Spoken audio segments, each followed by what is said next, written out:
Bonjour à tous. Au menu d'Actu Matin, ce jeudi, des invités à défiler d'abord en politique.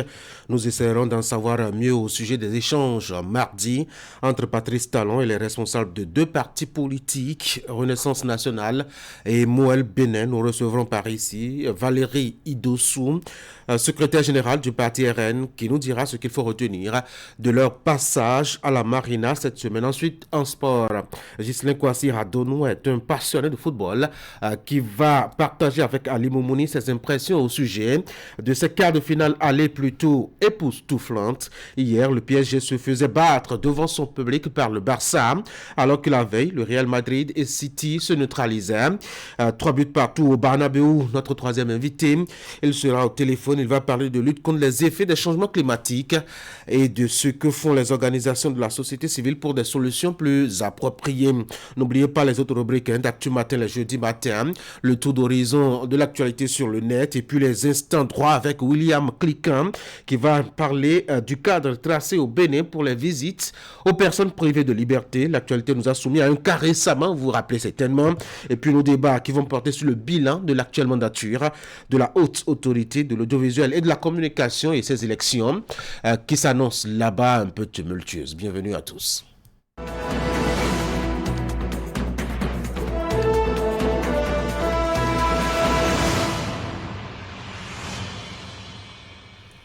Voici la une de fraternité pour commencer. Cadre de concertation des partis de la mouvance présidentielle. Union sacrée avant les prochaines échéances électorales.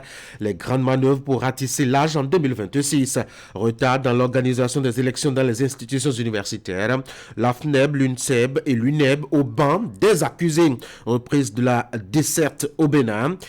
Cameroon Airlines Corporation, Camer et compagnie reprend ses vols sur la ligne Douala-Cotonou à compter du 6 mai 2024. On a les titres pour boucler avec fraternité, œuvre sociale de l'organisation caritative islamique internationale, des vivres et des cadeaux à des milliers de démunis.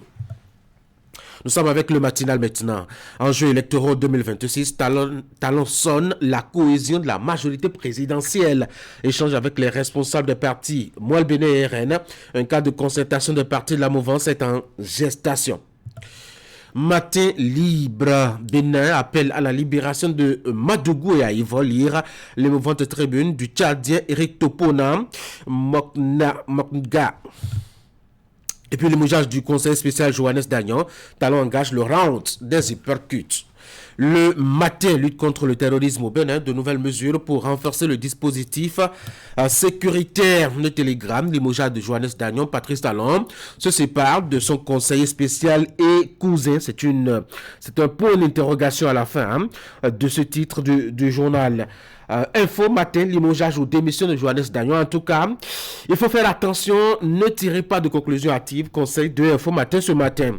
La nation, célébration de Ramadan 2024, moment d'intense prière pour la paix. Mouvance présidentielle, un cadre de concertation est en gestation. La nouvelle Assemblée générale élective CNCVB, Racine, département Atlantique, Ronogan, propre Dima, Kenwaho, élu président à la tête des dignitaires Vaudou, nous apprend donc le quotidien. Nous sommes avec Dabarou, fête de Ramadan 2024 au Bénin. Les fidèles musulmans ont prié pour la paix et l'unité nationale. Passons à palmarès maintenant. Prise de décret de mise à la retraite d'office à la police républicaine. Des policiers mécontents saisissent la Cour constitutionnelle. Et puis, le chasseur info, recherche et innovation en Afrique de l'Ouest de Bénin attendu à Dakar pour un état des lieux. Examens nationaux, session de 2024. Les épreuves pratiques de licence démarrent dans 27 filières. Lundi prochain, nous apprend donc le quotidien spécialisé. Éducation, le Béninois libéré, activisme de Yahi et des OB. Contre le code électoral, l'opposition en perte de vitesse nous apprend donc que le Béninois libéré. Nous sommes avec Dynamisme Info maintenant. Code électoral inclusif, seul gage d'élection pacifique en 2026. Gaskiani Info, fin de mandat, des surprises pour Patrice Talon prévient. La publication, le potentiel, crise dans le cercle rapproché de Patrice Talon. Johannes Dagnon, limogé, Talon en colère.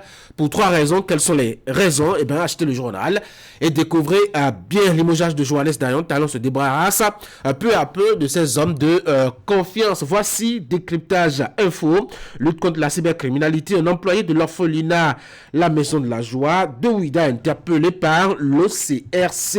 Bénin intelligent, 25 ans du décès de Monseigneur Isidore de Souza. Grand entretien avec le père Béjinou, spécialiste du prélat. Et nous voici de retour à la une de Fraternité pour la deuxième lecture. Cas de concertation des partis de la mouvance présidentielle, Union sacrée avant les prochaines échéances électorales. Les grandes manœuvres pour ratisser l'âge en 2026. Retard dans l'organisation des élections dans les institutions universitaires. L'AFNEB, l'UNEB et l'UNSEB au banc des accusés. Reprise de la desserte au Bénin. Cameroon Airlines Corporation Compagnie reprend ses vols sur la ligne Douala-Cotonou à compter du 6 mai 2024. Œuvre sociale de l'Organisation caritative islamique internationale, des œuvres et des cadeaux à des milliers de démunis. Voilà donc, je dois dire, pour ce qui est des publications ce matin en l'heure 1. Tout à l'heure, on aura le point un peu plus complet et en détail avec la revue de presse. Ce sera en fin d'émission. Dans Fraternité, vous avez ce qui fait l'actualité. Depuis 3 jours maintenant au Bénin, ce départ en tout cas, des côtés de Patrice Talon, de Johannes Dagnon. Il a été démis de ses fonctions, nous apprend Fraternité. Alors, quelles sont les raisons? Qu'est-ce qui s'est passé? Le journal vous propose en tout cas quelques détails dans sa production de ce matin à la page 3 précisément. Justement, et toujours parlant de cette page 3 là, vous avez l'actualité politique aussi, notamment au Palais de la République avec Patrice Talon qui était en concertation avec les responsables de Renaissance nationale et de Moelle Bénin. Qu'est-ce qu'ils se sont dit? Eh bien, le journal vous donne des détails, surtout avec le titre suivant. Il y a qu'une union sacrée est en train de se former avant les prochaines échéances électorale autour donc de Patrice Talon et au sein de la grande mouvance présidentielle. En tout cas, analyse le quotidien, ce sont les grandes manœuvres pour ratisser l'âge en 2026 côté mouvance présidentielle. À l'université d'Abomey-Calavi, on attend les élections pour réorganiser la configuration géosyndicale du campus. Qu'est-ce qui fait retarder justement l'organisation de ces élections? Fraternité, allez fouiller et vous propose quelques détails. Si vous aimez l'actualité au plan africain, allez à la page 8. Vous avez des informations intéressantes sur l'Afrique centrale, présentée comme au cœur du braconnage et du trafic de pangolins. Le Togo aussi intéresse Fraternité ce matin. Le Sénégal, avec quelques détails liés justement au premier conseil des ministres tenu par le nouveau gouvernement et le nouveau président élu dans ce pays. On va passer maintenant au bulletin de l'information avec la grande dame de jeudi matin. Voici donc, en attendant, je vous présente les titres du bulletin. C'est la fin de la période de jeûne musulman. 2024, hier mercredi 10 avril, le Ramadan a été célébré sur les différentes places ici à travers la grande prière qui rassemble les fidèles musulmans. Dans cette édition, nous ferons un tour dans quelques départements du Bénin pour faire vivre l'ambiance et les temps forts de cette célébration. À suivre également aussi les images des consultations politiques du chef de l'État, Patrice Talon, avec les partis politiques non représentés à l'Assemblée nationale. Mardi dernier, c'était le tour des partis Moelle Bénin et Renaissance nationale. De quoi est-ce qu'ils ont parlé? Canal 3 Bénin s'est intéressé à la chose. Eh bien, on vous donne des détails tout à l'heure. Voici le bulletin de l'information.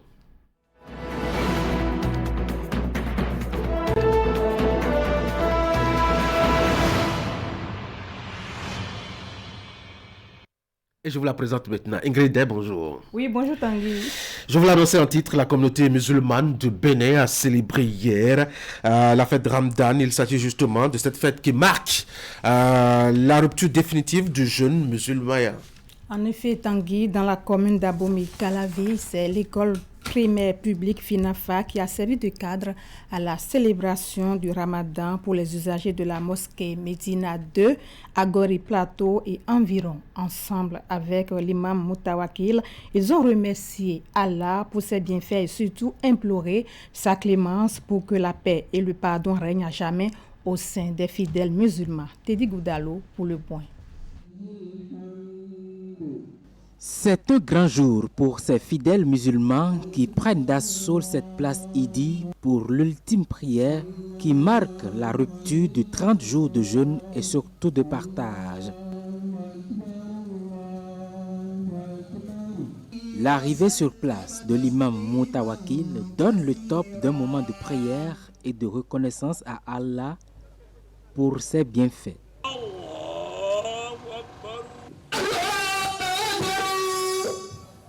En ce jour de Ramadan, ces fidèles musulmans se sentent encore plus réconfortés dans leur foi. C'est une grâce de pouvoir passer tous les 30 jours. J'entame une nouvelle vie avec un peu plus d'engagement pour adorer davantage le Seigneur. Après 30 jours de jeûne, c'est un musulman tout gracié, un musulman tout réconforté dans la foi qui s'est déplacé ce matin à la place Idi pour honorer la grande prière qui consacre la fin du mois de Ramadan. Et comme vous l'entendiez en fond sonore dit par l'imam de cette place Idi, le mois de Ramadan est beaucoup plus caractérisé par la piété, et par la prière et par le pardon. Pour une meilleure cohésion sociale, nous devrions pratiquer cette vertu qui est d'abord la première qui pourra nous ramener vers le Seigneur. Nous souhaiterions que dans l'avenir, qu'on puisse toujours garder ce qu'on a pu faire pendant les 1 mois là et ne pas sombrer dans les débauches d'habitude. Le sermon de l'imam Moutawakil met ici un point d'honneur sur le pardon et la paix, deux aptitudes que doit promouvoir le musulman dans son entourage. Il insiste par la suite sur ce que doit être le comportement du fidèle musulman après le jeûne. Si tu jeûnes et après le jeûne, tu rentres dans tes désordres, dans tes mensonges, tu incites les plus âgés, tu incites les autorités, tu incites tel. La fornication, le mensonge. Mais, dis donc, ça ne marche pas.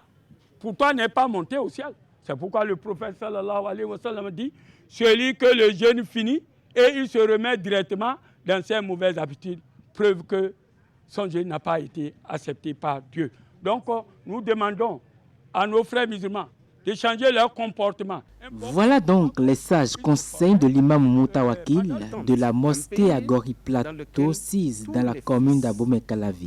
L'étape de prière étant franchie, la fête se poursuit dans les maisons, dans l'allégresse et dans la joie pour fidèles et non fidèles musulmans.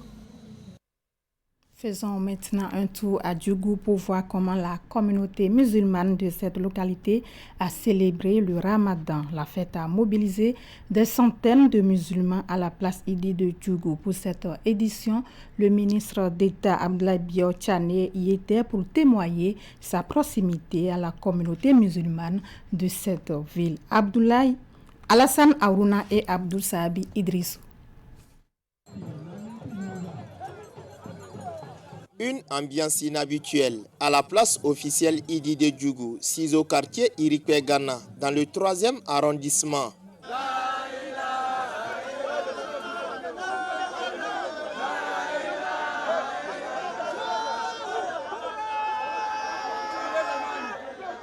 Après 30 jours de jeûne, voici les fidèles musulmans venus rendre grâce et gloire à Allah pour sa sollicitude constante dans leur vie.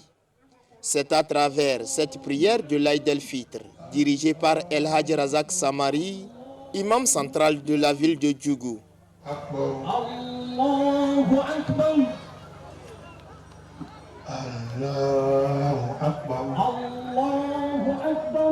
Après 2 rakats exécutés, place au serment du guide spirituel. Chers frères et sœurs, dans la foi, embellissons nos âmes comme nous embellissons nos vêtements et notre apparence afin d'effacer l'envie, la haine et la colère coincées dans nos cœurs et de répandre des sourires sur les âgés et les plus jeunes parmi nous. En présence du ministre d'État Abdoulaye Bio Tchane, qui a conduit une forte délégation des autorités politico-administratives venues communier avec la communauté musulmane. Des prières sont dites afin que jaillissent abondamment les grâces divines. Que l'Aïd al-Fitr soit pour nous un moment de joie et de gratitude envers Allah pour tous ses bienfaits et grâce pour notre communauté et pour toute la nation béninoise. Qu'Allah éclaire davantage nos dirigeants et les inspire à prendre des décisions saines qui renforcent l'unité nationale, la cohésion sociale, la paix, la prospérité inclusive et le développement humain durable.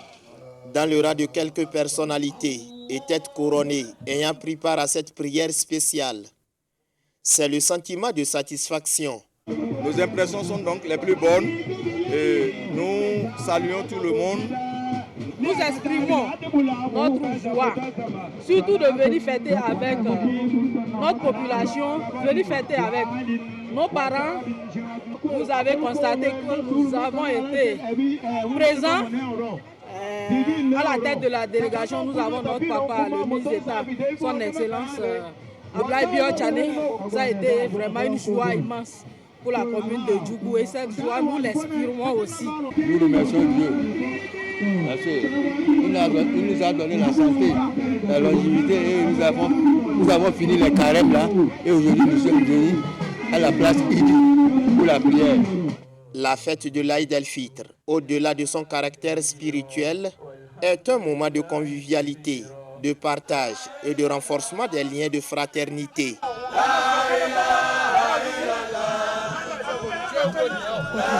De l'actualité à présent, allons au palais de la Marina où le président de la République a entamé mardi dernier des consultations politiques avec les partis politiques non représentés à l'Assemblée nationale. Il a reçu en audience de différentes délégations, l'une conduite par Claudine Afiavi Prudencio du parti Renaissance nationale et l'autre représentée par Chak Ayadji, président du parti Moël Péné. Au menu des échanges, les élections générales de 2026, le code électoral et bien d'autres sujets d'actualité. Voici leurs impressions au sorti de l'audience.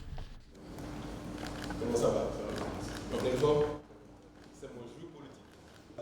N'ayant pas des élus à l'Assemblée nationale ou dans les municipalités, le principal canal de communication mais également de concertation demeure nos rencontres autant officielles qu'officieuses avec la première autorité. Donc au cœur de nos échanges, la coordination de l'action gouvernementale au sein de la majorité présidentielle, le rapport de notre parti avec les autres partis ainsi que la préparation naturellement des échéances à venir. Une occasion pour le chef de l'État d'affirmer son attachement à Moël Bénin. Sa reconnaissance à ce que Moël Bénin fait à ses côtés depuis 2018. Le chef de l'État a dit qu'il est satisfait de ce que nous avons comme mosaïque aujourd'hui de la majorité présidentielle qui l'accompagne. Naturellement, nous parlons de partis politiques, le code électoral, est-ce qu'il régit la vie de ces partis politiques-là? Oui, le code électoral a été évoqué, l'intention qui a prévalu au vote de ce code électoral a été davantage clarifiée et le parti Renaissance nationale demeure droit dans ses bottes, soutient toujours l'action du gouvernement pour que les objectifs de réforme promis au peuple béninois soient atteints. Ce que nous savons à Moël Bénin, c'est que nous sommes un parti républicain, un parti qui est respectueux des lois de la République, un parti qui est respectueux des institutions de la République. Si le corpus législatif ou institutionnel du Bénin conduit à un autre code, ben nous on est là seulement pour respecter. On parle éducation à présent en images. La Fondation Vallée, le Conseil des activités éducatives du Bénin, CAEB, continue de travailler à la promotion de l'excellence en milieu scolaire et universitaire. Pour preuve, près de 700 élèves et étudiants ont reçu leur bourse au titre de l'année 2024. La cérémonie de remise de bourse a eu lieu au CAEB à Porte-Novo en présence du professeur Odon Vallée, président de la Fondation Vallée. Et ce sera tout pour cette édition. Tanguy Agoy. Ingrid, merci beaucoup pour l'exercice. Vous passez une très bonne journée. Merci. Mesdames et messieurs, voici les sports.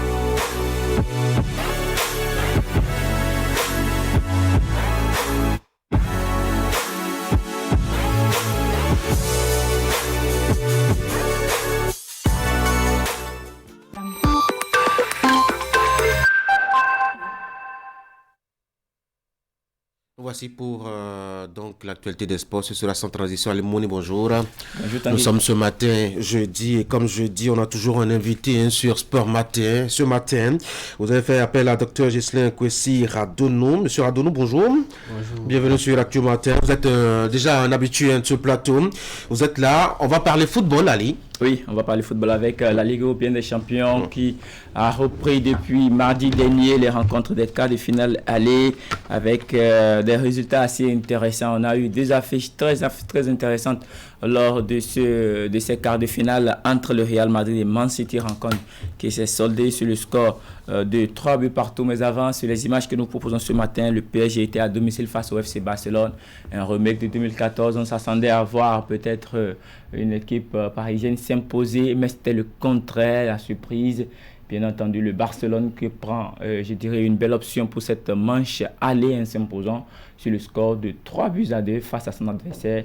Et bien entendu, c'était les Catalans qui ont ouvert le score grâce à leur attaquant brésilien. Et donc, ils finissent par garder cette avance jusqu'à la fin de l'explication. Même si du retour des vestiaires, il y a eu un retournement de situation après les 10 premières minutes de la seconde période. On va en parler en plateau avec notre invité, Dr Ghislain Kwesi Radonou, qui a accepté ce prêter à cet exercice. Bonjour, bienvenue. Bonjour, monsieur le journaliste. Alors, vous avez suivi cette explication entre le Paris Saint-Germain et le FC Barcelone.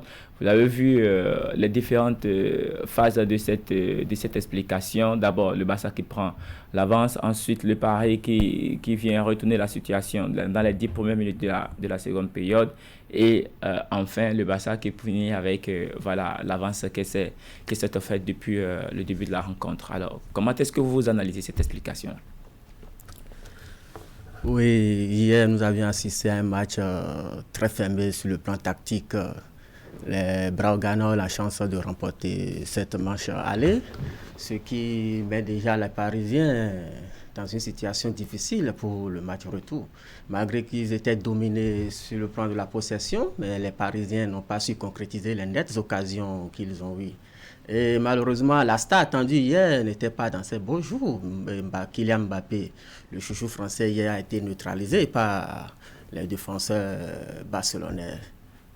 Alors, donc, quand vous regardez cette rencontre, est-ce que c'était, je dirais, une explication qui s'est jouée beaucoup plus sur le côté mental, ou bien c'était, vous avez parlé d'une rencontre qui était fermée tactiquement? Oui, je pense que l'expérience aussi a parlé, puisque Xavi étant un ancien joueur de la maison, et il a su faire une bonne lecture de jeu. Vous avez constaté que l'entrée de Pedri dans le match a complètement changé. Mais quand vous parlez de l'expérience, on sait que du côté de Barcelone, il n'y a que Okay Gundogan qui a remporté la dernière édition de cette compétition, qui est le seul joueur d'ailleurs qui a l'expérience de cette compétition. Par contre, du côté du FC Barcelone, que ce soit Ousmane Dembélé, Marquinhos, ce sont des habitudes depuis plusieurs années. Oui, oui, c'est vrai. Ousmane Dembélé qui était attendu, un ancien joueur du FC Barcelone, il a marqué hier. On pensait qu'il allait permettre à ses coéquipiers de remporter cette rencontre. Et de l'autre côté également, il y a le défenseur uruguayen Araujo qui a su vraiment maîtriser Mbappé malgré ses velléités offensives. Il n'a pas pu trouver le chemin d'un filet de but. Mais j'espère que le match retour sera vraiment discuté. Si les Parisiens pensent vraiment se qualifier pour les demi-finales, ils doivent passer à l'opération commando, comme on le dit. Est-ce qu'on va pas parler peut-être de manque de réussite chez les Parisiens? Parce qu'on a vu le poteau de Dembélé et juste après, c'est le FC Barcelone qui prend l'avance. Oui, c'est ça, parfois le football. Il y a aussi la dame nature qui vous accompagne si vous n'êtes pas dans beaux jours. Bon, malheureusement, on ne gagne pas parfois. Allez, pour les Parisiens, c'était assez difficile hier face à l'équipe du FC Barcelone qui s'est imposée. Mais de l'autre côté, il y avait une autre explication aussi qui se jouait. On fait le point sur le tableau des résultats. Atlético Madrid qui s'est imposé face à l'équipe allemande Borussia Dortmund 2-1. C'était bien entendu l'autre rencontre des quarts de finale de cette UEFA Ligue des Champions. Alors, l'Atlético de Madrid a pris l'avance 2-0 déjà au cours de la première mi-temps. Alors, on a vu quand même une équipe de Borussia Dortmund qui était un peu en dedans lors du premier acte, mais qui s'est finalement retrouvée. Oui, hier, c'était également un match tactique très fermé parce qu'on sait que les coachs jouent toujours en défense, ils jouent en bloc, ils défendent ensemble, ils attaquent ensemble. Et malheureusement, les Allemands n'ont pas su profiter des nettes occasions qu'ils ont eues. Ils ont vraiment vandalisé des occasions. J'espère qu'ils n'ont pas regretté pour le match retour. Heureusement que le champion d'Afrique ivoirien, Sébastien Haller, a pu essayer de réduire le score. Mais vous n'allez pas parler de coaching gagnant parce qu'on sait que c'était quand même difficile pour eux à domicile, à l'extérieur pour la première mi-temps. Mais dans le second acte, ils se sont retrouvés notamment avec les percussions de Adeyemi de l'autre côté ou encore de Jason Sancho sur l'autre couloir, le milieu de terrain avec Brandt qui s'est véritablement retrouvé ou encore en défense une titulaire de match commerce en fin de rencontre. Oui, franchement, j'ai été déçu par la prestation des Colchoneros hier. Ils ont évolué à domicile, mais ils ont été dominés par les Allemands. En deuxième mi-temps, bien entendu. Oui, les statistiques, 34% de possession contre 66. Ils ont eu 9 tirs cadrés, ils ont marqué 2 buts. De l'autre côté, il y a eu un tir cadré et puis il y avait 8 corners suivis, ce qui veut dire que le match retour promet une affaire pour les Colchoneros. Bon, je pense que les Allemands vont se qualifier pour le match retour. On va revenir sur les projections. Il faut préciser que donc, cette formation de Borussia Dortmund crée souvent la sensation ou encore pour la plupart des équipes allemandes. On se rappelle de cette victoire de l'équipe de Leipzig face à la formation de Man City en phase de groupe et c'est souvent ce qui fait le charme de cette compétition au haut niveau, l'UEFA Champions League. On revient maintenant à ces deux explications du mardi dernier, le Real Madrid et Manchester City. C'était pour la troisième fois d'affilée que les deux équipes se rencontrent. L'année passée, c'était en demi-finale et l'année passée, c'était également en quart de finale. Et puis, pour la plupart, l'équipe qui remporte, ce qui s'en sort de cette explication, finit par remporter. On se rappelle, l'année précédente, c'était il y a 2 ans, c'était le Real Madrid. Cette fois-ci, c'est Manchester City. Alors, on a assisté à un premier acte assez serré, 3 buts partout. Alors, pour vous, comment est-ce que vous avez savouré cette rencontre-là? C'était le match au sommet. Tous les spectateurs étaient vraiment satisfaits. La finale avant l'heure. Oui, c'est la finale avant l'heure. Et je pense que les Madrilènes n'ont pas pu gagner cette rencontre parce qu'il y avait presque 4 joueurs qui étaient sous la menace de la suspension. Vinicius Junior, Kamavinga, Tchouaméni et puis Jude Bellingham. Donc vous pensez que cela les a diminués? Oui, je pense bien, oui, puisqu'ils n'ont pas défendu comme cela devrait être. Et les Citizens ont profité de quelques erreurs défensives des Merengues. Mais le match retour promet. J'espère que les Madrilènes ne finiront pas à l'emporter, peut-être par la séance des tirs au but. Mais quand vous parlez de profiter des erreurs, le but du jeune Phil Foden, ce n'était pas si c'est un but extraordinaire qu'il faut enseigner dans les académies de foot. Et ou encore celui de Valverde aussi vraiment la reprise de volée magnifique. Et le cyborg norvégien a été neutralisé par le colosse défenseur allemand, Rudiger. Et moi, je voudrais que vous prononciez sur la prestation d'Aurélien Tchouaméni, qui coupe d'un carton juste après 40 secondes et qui ensuite est rentré dans son match. Est-ce que c'était le déclic? Est-ce qu'il fallait ça? Ou bien normalement, pour la plupart, c'est quand c'est des joueurs, quand vous recevez un carton comme ça, vous sortez de votre match? Oui, c'est ça. Parfois, le haut niveau et l'expérience aussi. Tchouaméni, il a joué avec des grands joueurs par le passé. Il a acquis l'expérience au niveau du club. Donc, ensemble, le Real est une équipe qui joue avec un mental très fort. Et je pense que c'est ça qui lui a permis de se retrouver dans le match. Et puis, il a tenu jusqu'à la fin. Malheureusement, il ne sera pas là pour le match retour. Ça va vraiment peser sur les Merengues. Alors, on va parler maintenant de l'autre explication. C'était entre Arsenal et le Bayern de Munich. Le Bayern qui était en train de dominer son adversaire Arsenal. À domicile, c'était à Emirates Stadium et il a fallu l'entrée de Trossard.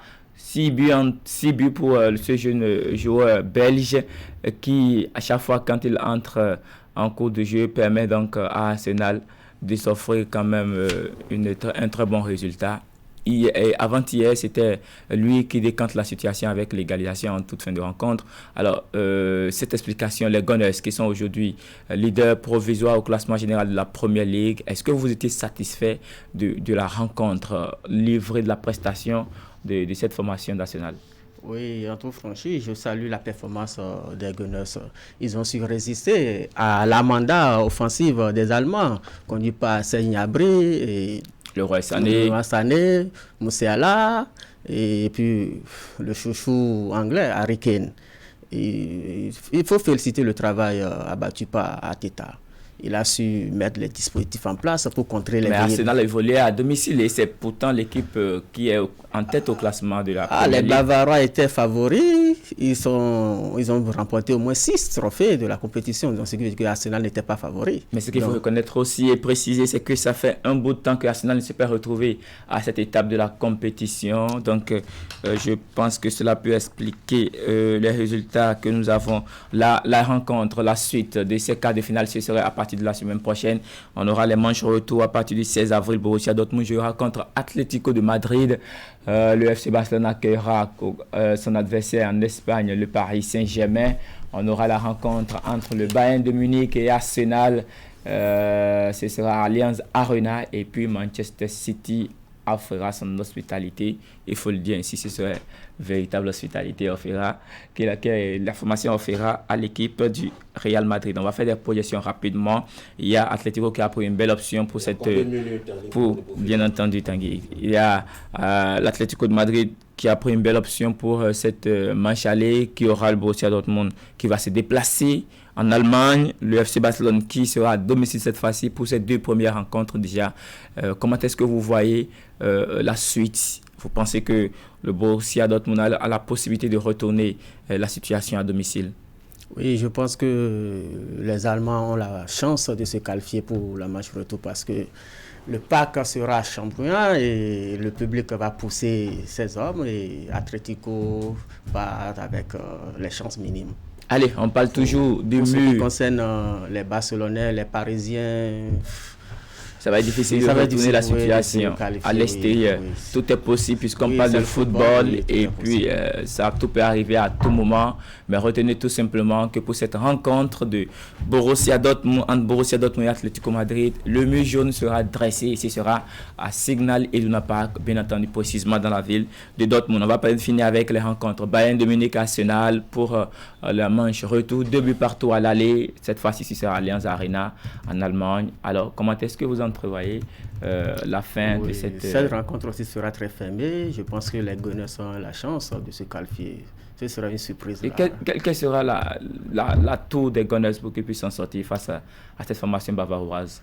Oui, la combativité collective. Si l'équipe décide de refaire le même match qu'aller, je pense qu'ils peuvent renverser la tendance du côté de la Arena. De toutes les façons, il faut préciser qu'il y a une situation polémique lors de cette manche aller avec le penalty sifflé ou non de Bukayo Saka face à Manuel Neuer en fin de rencontre. Et puis on va finir avec Manchester City Real Madrid. Là, on sera en Angleterre, bien entendu, pour cette dernière ligne droite. Ce serait difficile de se prononcer sur le vainqueur de ce match-là. Donc, pour ne pas pronostiquer. Oui, très difficile, parce que les 2 équipes partent avec toutes les chances pour se qualifier pour les demi-finales. Mais j'espère que les merengues finiront par l'emporter. Là, c'est votre coup de cœur, Tanguy. Oui. Et vous? Man City Real Madrid. Oui. Le football a ce formidable intérêt d'être aléatoire, en tout cas quand on est dans les contextes. Et surtout avec ces 2 équipes, on peut s'attendre à tout. Allez, merci Tanguy. Merci. Merci aussi au docteur Adonou. Bonne journée. Bonne journée à vous aussi. Merci beaucoup. Bonne journée. Mesdames et messieurs, voici mon invité.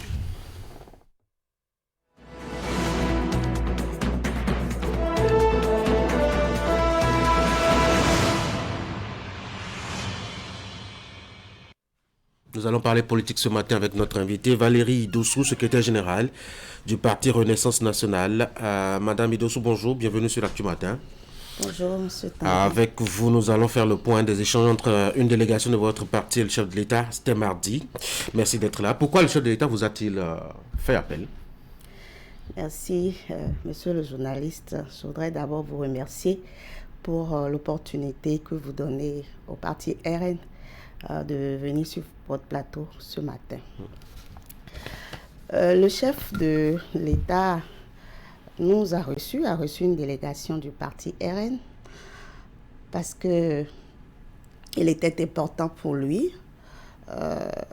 de prendre le pouls de notre engagement et aussi de s'enquérir de comment les choses se passent chez nous. Et ça fait un moment que nous attendions cette rencontre.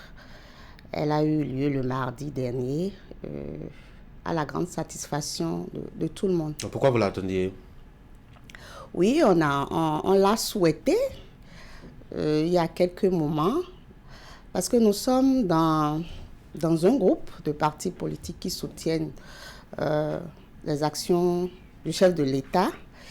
Et de temps en temps, nous essayons d'aller, de faire en sorte de donner de nos nouvelles, ce qui est tout à fait normal, et de prendre conseil. Et donc, c'est dans cette dynamique que nous avons souhaité le rencontrer depuis un moment. Et lui également, il avait vraiment souhaité nous rencontrer, mais il n'avait pas eu le temps nécessaire pour le faire. Cette fois-ci, l'initiative a été prise par lui-même et nous avons été reçus. Oui, vous avez été reçus. Il vous a parlé de quoi? Nous avons parlé globalement de notre famille politique, le RN. Nous avons parlé de la mouvance de façon générale.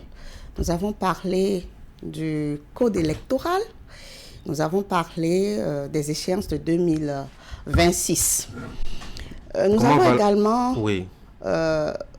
parlé, nous avons une fois encore compris la vision du chef de l'État en ce qui concerne le système partisan, ses ambitions. Il a essayé une fois encore de faire la démonstration de ce qu'il est souhaitable de faire en termes de système partisan au Bénin. Nous avons bien compris que tout ce qui est fait en matière de politique actuellement, surtout en ce qui concerne le système partisan, dispose pour l'avenir. Et c'est un héritage qu'on souhaite laisser aux générations futures. On va y revenir tout à l'heure. Vous avez dit que vous avez parlé de la mouvance du code électoral 2026. On va commencer par évoquer chacun de ces sujets-là. Par rapport à la mouvance, qu'est-ce qu'il a dit ou qu'est-ce qu'il vous a dit ou qu'est-ce que vous lui avez dit? Oui, par rapport à la mouvance, nous avons souhaité qu'il y ait un creuset de concertation qui permette à tous les partis qui soutiennent les actions du gouvernement actuel de se parler quelquefois, parce que n'étant pas à l'Assemblée nationale, n'ayant pas des maires et conseillers, quelquefois, nous manquons de l'espace pour nous entretenir avec les autres membres de cette mouvance. Donc, cette question a été évoquée. Le chef de l'État a bien reconnu que c'était vraiment quelque chose de bien à faire, d'indispensable, parce que l'unité autour de la mouvance est une question importante. Ça va être un cadre formel ou bien ça va être juste un truc entre vous et quelle oreille vous pensez que les autres pourront avoir pour vous? Oreille des autres, là n'était pas la question, mais pour nous, c'était l'accueil, l'écoute que le chef de l'État a eue par rapport à cette façon de voir les choses. Nous avons compris que ça lui plaisait également de nous voir ensemble, de nous donner la possibilité d'interagir avec les autres. Et en bon père de famille, nous estimons qu'il saura faire ce qu'il faut au moment opportun pour faciliter ce contact et ce dialogue commun. Je parlais d'oreille parce qu'on connaît un peu l'histoire du parti RN. Avant de devenir RN, il était UDBN. Et UDBN a flirté avec BR. On sait que le mariage n'a pas été, en tout cas, de très... enfin, ne vous a pas laissé de bons souvenirs entre-temps. Dans ces conditions, vous pensez vraiment que des gens que vous aviez quittés, ou qui vous ont quitté, je ne sais plutôt qui a quitté qui dans le couple, est-ce que vous pensez que dans ces conditions, vraiment, vous aurez un cadre où l'atmosphère vous permet de discuter? Je pense que nous sommes des êtres humains et que nous savons nous focaliser sur l'essentiel. L'essentiel actuellement, c'est comment porter en triomphe tout ce qui est fait de positif par le chef de l'État et son gouvernement. C'est comment aussi améliorer tout ce qui est à améliorer. Donc pour nous, les divergences, et d'ailleurs, il n'y a pas de regroupement humain qui ne fasse objet de divergences. Et jusqu'à ce niveau, nous comprenons que les partis aujourd'hui sont faits de micro-regroupements. Et ça amène souvent des tensions, ça c'est clair. Mais notre affaire avec le BR est du passé. C'est comme des frères et sœurs qui se sont battus dans une famille. Une famille reste indivisible et c'est pour ça qu'on demande souvent aux gens, ne mettez pas votre bouche dans ce qui se passe dans les familles.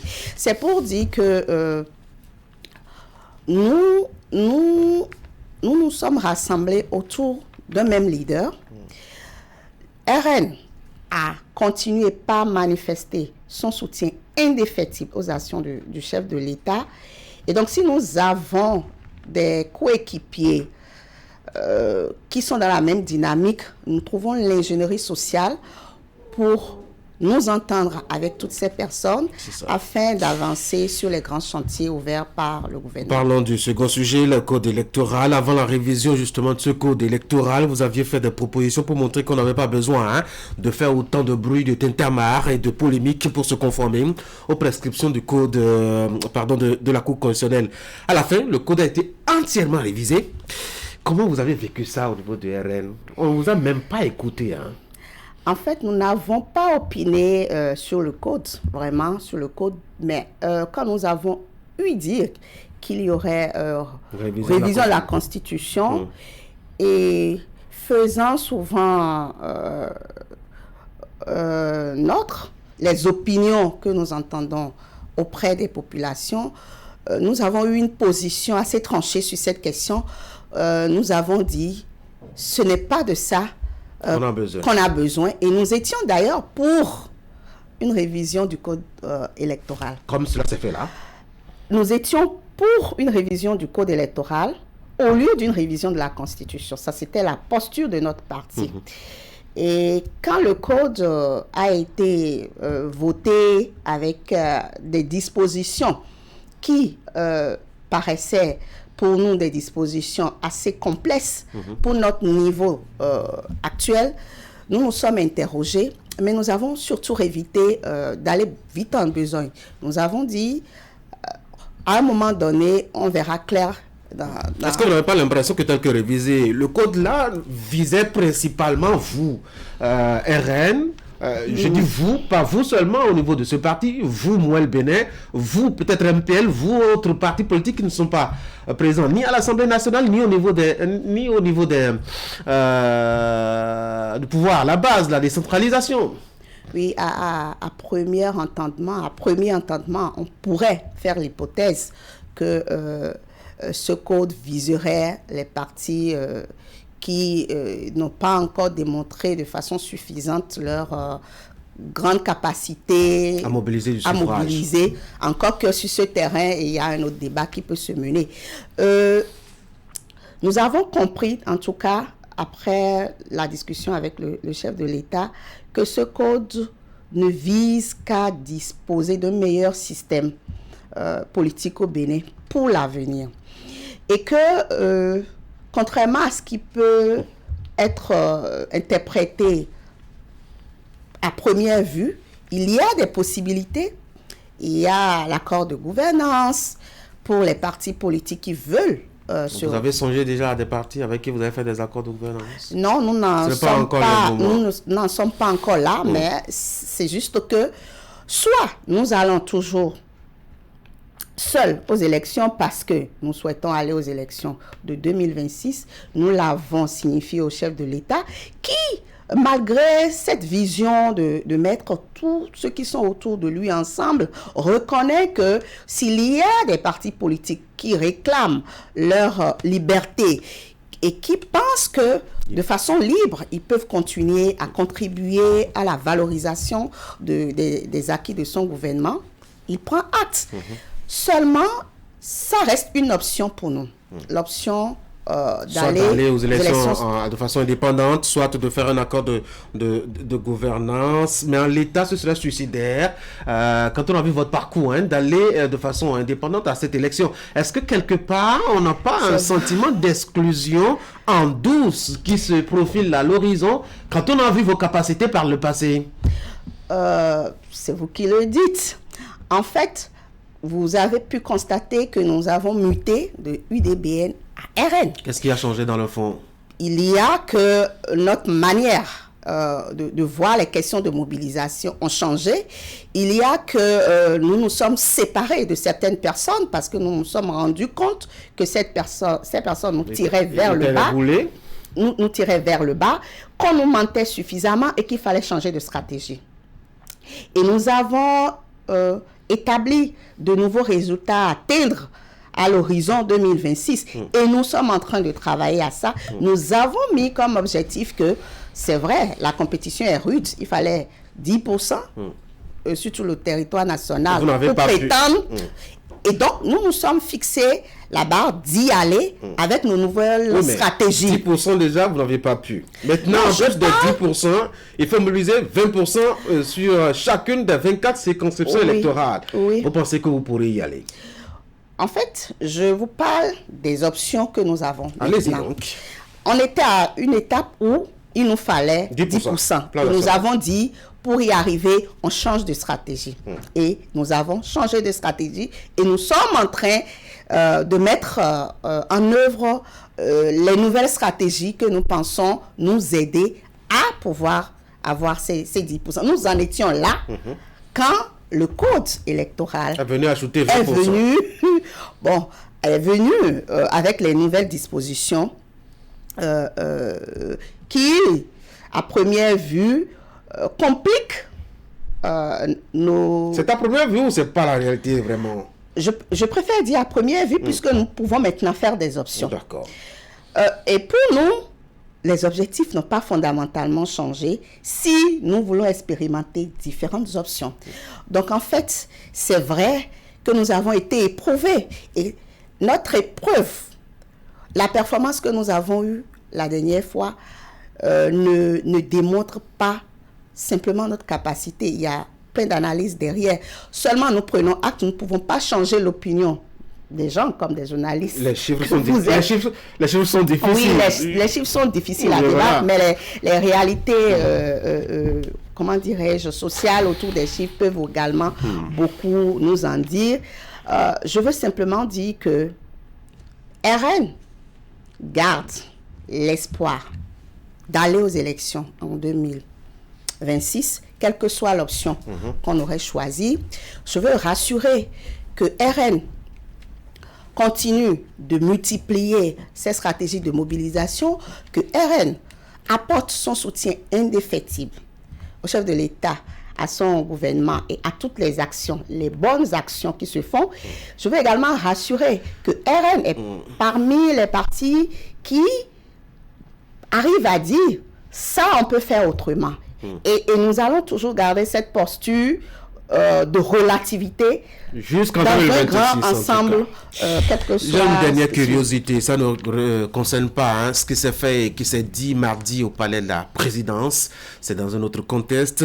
Le parti a été l'un des premiers à se prononcer sur la fermeture des frontières avec le Niger et a imploré d'ailleurs, le chef de l'État a fait l'option d'ouverture. C'est fait, le Bénin a ouvert ses frontières à Malanville. Et curieusement, c'est Niamey qui vous regarde de haut. Vous devez être profondément déçu. je pense que quand les gens... Vous savez, on travaille avec le rationnel, mais les émotions parfois sont plus fortes que le rationnel. Le Niger finira par ouvrir. Ça, c'est clair. C'est une façon de dire, vous nous avez maltraités. Pour l'instant, nous souffrons. Ça va se faire. Ce n'est qu'une question de temps. Vous avez soufflé cela à l'oreille du président. Il vous a dit que ça... Ça va se faire. Ça va se faire. Ça va se faire. Valérie... Pour le bonheur des deux peuples, d'ailleurs. En tout cas. Valérie Dossou, merci beaucoup d'être venue sur Actu Matin. Secrétaire générale du Parti Renaissance Nationale. On faisait un point de votre passage au palais de la Marina pour une discussion avec le chef de l'État. C'était mardi dernier. Bonne journée à vous. Merci, monsieur. Mesdames et messieurs, voici l'actualité sur Internet.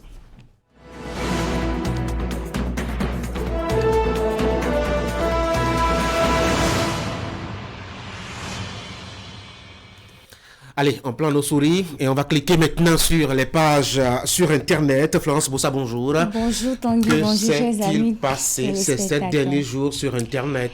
Tanguy, il s'est passé beaucoup de choses sur la toile, mais retenez d'abord que c'est l'insécurité et la politique au Bénin qui sont les sujets qui ont vraiment cristallisé l'attention des internautes cette semaine sur la toile. Suivons ensemble ce résumé, je vous reviens juste après.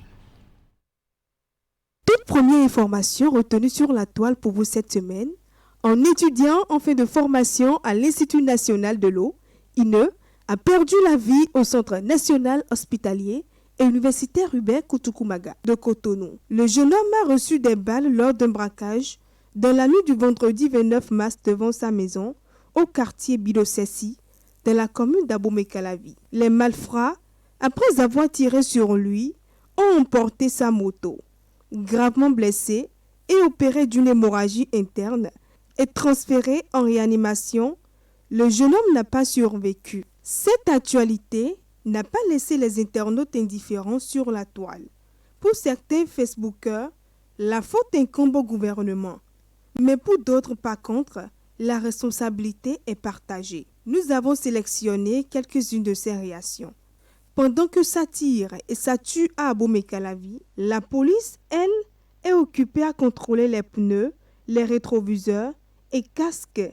Dans un carrefour, il y a 30 lampadaires. Le gouvernement doit réfléchir à comment mettre en vigueur la répression sur les motos non immatriculées.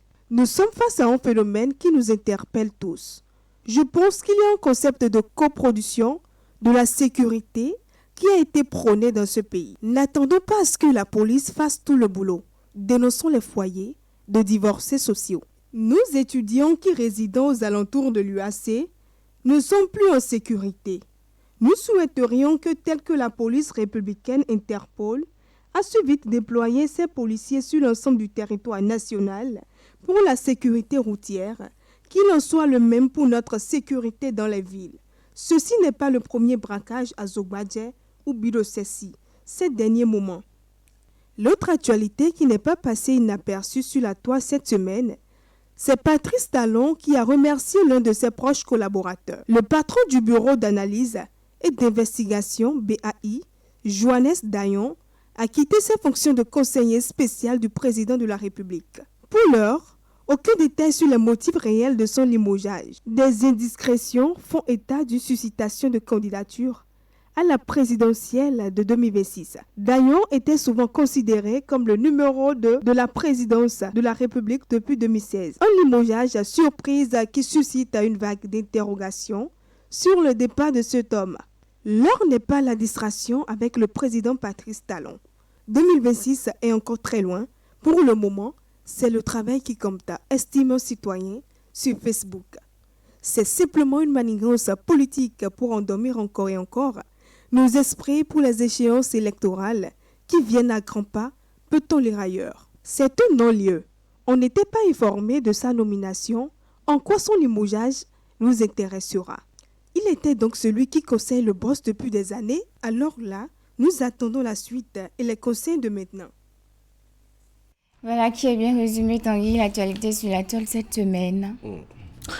Allez, avec des sujets assez intéressants, faut-il le dire. Alors, cette rubrique, c'est aussi, je dois dire, les vidéos, les images intéressante. Qu'est-ce que vous avez réservé pour ce jeudi? Exactement, Tanguy, ces vidéos et images abondent sur la toile. Notre immersion dans l'univers des réseaux sociaux nous a permis de recueillir quelques-unes qui abordent les sujets de société racontés en humour. Suivez plutôt.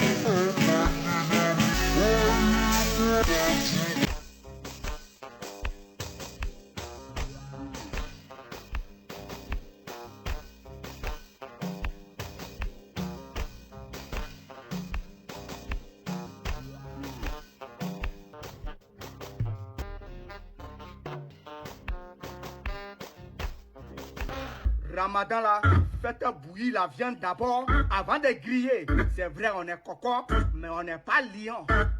Ok. Est-ce que tu as une poitrine? Hein? C'est poitrine de colibri là, tu penses que c'est poitrine ou quoi?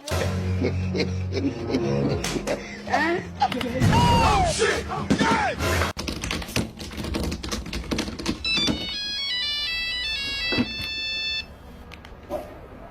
Allô chérie, mon bébé, mon amour, mon cœur. Pardon, le salaire n'est pas encore tombé. Ok. Enfin, terminons par cette affaire de soumission dans le foyer qui agite la toile depuis quelques jours sur les réseaux sociaux. Chacun donne son avis sur le sujet. Tout a commencé sur une chaîne de télévision ivoirienne où une chroniqueuse a donné son point de vue sur la soumission. Je vous laisse suivre l'extrait. Soumission est à proscrire de notre vocabulaire. Nul n'est soumis. On est soumis à Dieu. Je ne suis soumise à aucun être humain. Voilà, si je suis ta go, tu es mon gars, on se respecte mutuellement. Tu me respectes, je te respecte. Tu me manques de respect, je te manque de respect. Mais je ne serai pas ta soumise. C'est... Tu as dit tout à l'heure, tu es mon gars, je suis ta go, je te respecte, tu me respectes, mais je ne serai jamais ta soumise. Tu sais, c'est pour ça, depuis, tu n'es pas marié. Voilà, après, c'est pas... Non, attendez. S'il vous plaît, attendez.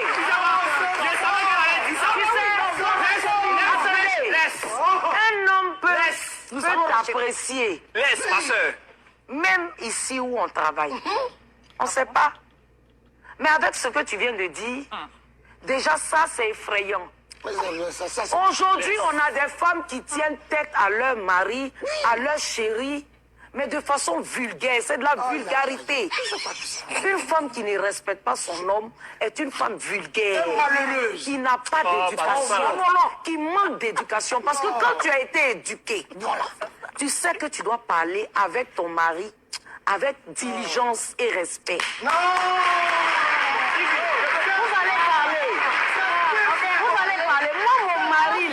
Mon mari là, c'est mon roi.